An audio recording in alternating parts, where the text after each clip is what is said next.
Hello, this is the Recovering Borderline, Season 1, Episode 3.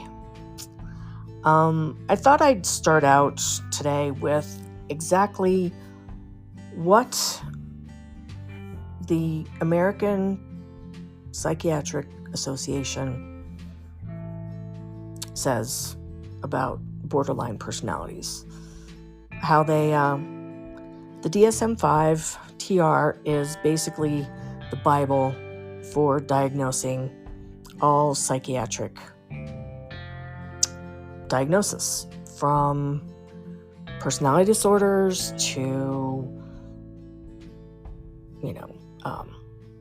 schizophrenia, bipolar, depression. There's all kinds of criteria that substance abuse, it's not, you have to meet a certain criteria to get a diagnosis of depression or substance abuse or something like that.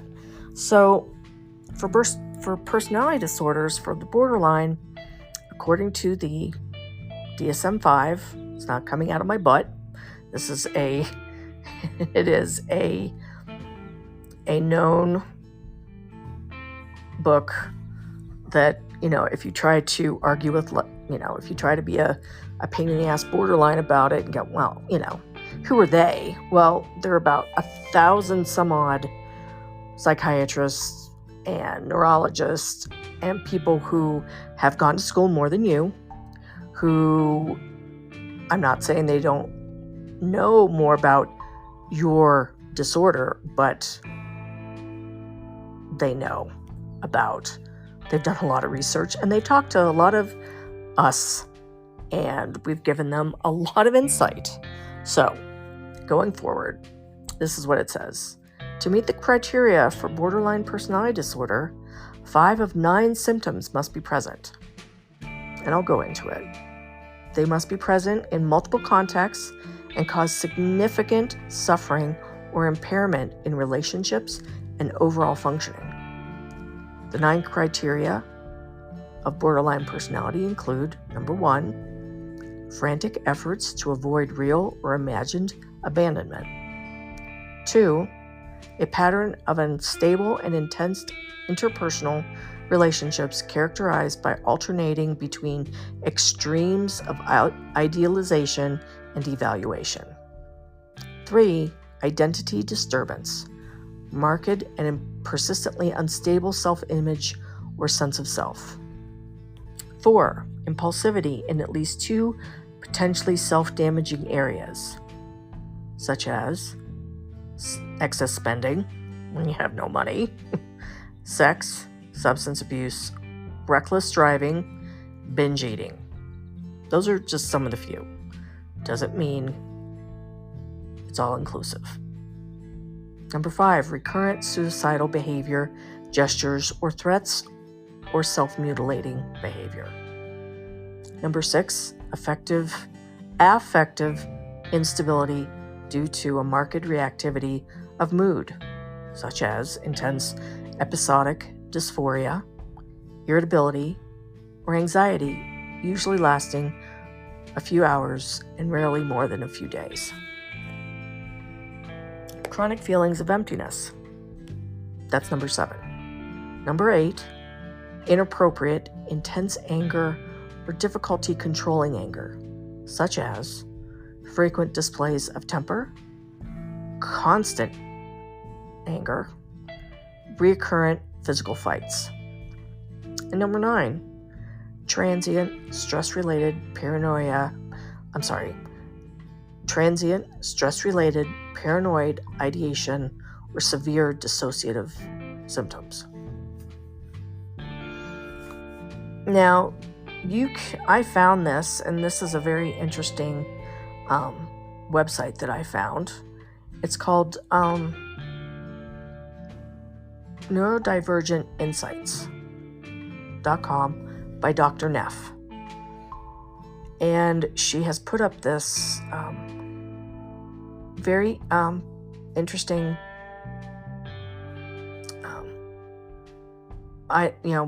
items and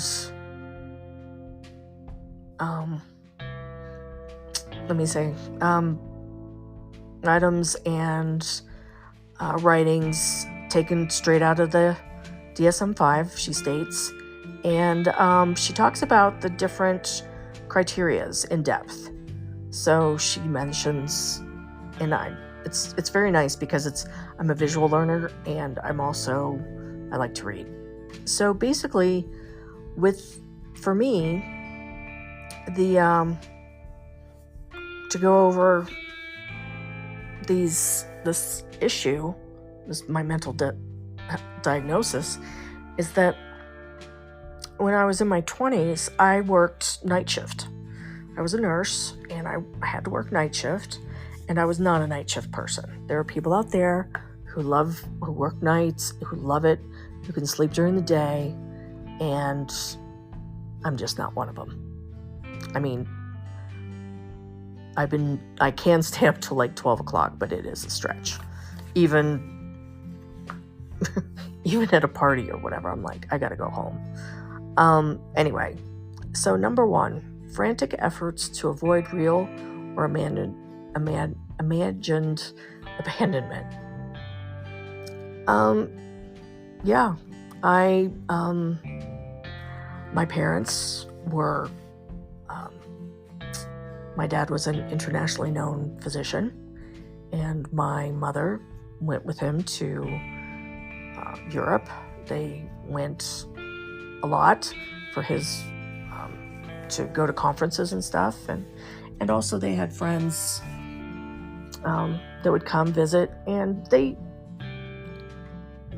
also, like I said, they were both alcoholics. So I never knew, when I was being punished. I never knew, as a kid, your parents are saying, oh, well, we're going to Europe and we're going to be gone for 3 weeks. But, to a 5-year-old, 3 weeks, you don't know what 3 weeks is. And I, that was a bit much. And also my mom used to, say things that made me feel like she didn't really want to be there. But that was later in life. And so we'll get on into that later.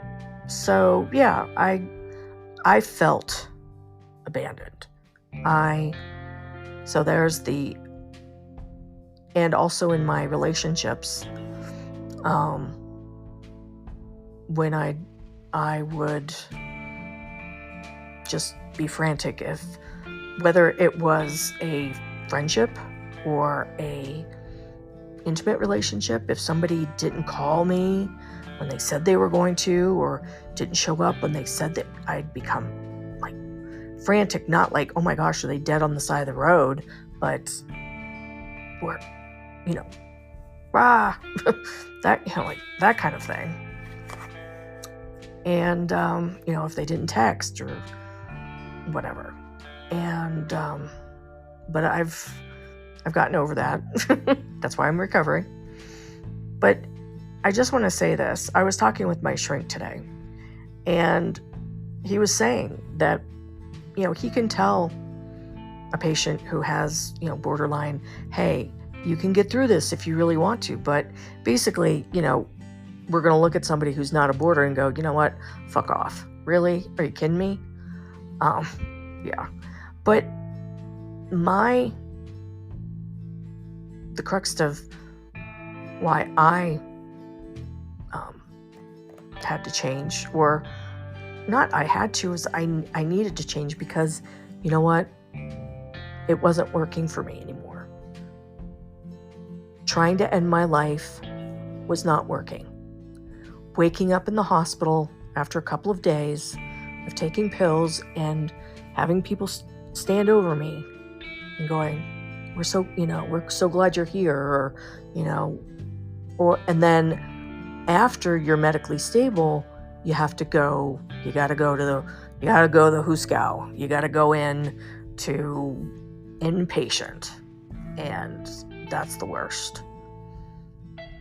So, and also, I remember losing my mind at people. I mean, this was, it was almost like an out of body thing. I remember I was losing my mind at a friend of mine.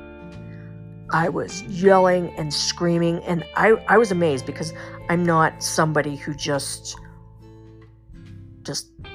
loses their mind and just lets loose. It's usually more of a scorched earth type of thing.